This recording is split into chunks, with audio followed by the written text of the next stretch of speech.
S D O Sambrial Rana Irfan پہ سنگین الزامات، کرپشن کی نئی داستان سامنے آ گئی۔ سمڑیال نمائندہ خصوصی S D O Sambrial Rana Irfan کے خلاف شہری کو جھوٹی ایف آئی آر میں ملوث کرنے، ہراساں کرنے اور مبینہ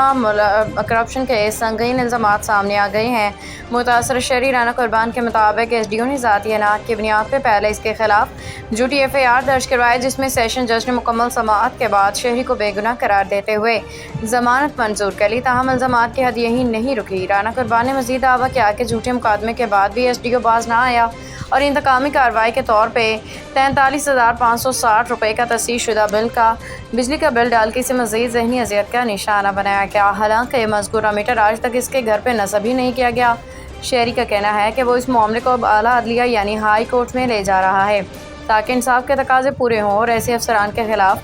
سخت کارروائی کی جا سکے جو اختیارات کا ناجائز استعمال کر رہے ہیں۔ اس حوالے سے جب مقامی انتظامیہ سے موقف لینے کی کوشش کی گئی تو انہوں نے تبصرہ کرنے سے گریز کیا۔ عوامی حلقوں نے اعلیٰ حکام سے مطالبہ کیا کہ وہ فوری نوٹس لیتے ہوئے اس معاملے کی غیر جانبدارانہ انکوائری کروائیں، ذمہ داروں کو قانون کے کٹہرے میں لایا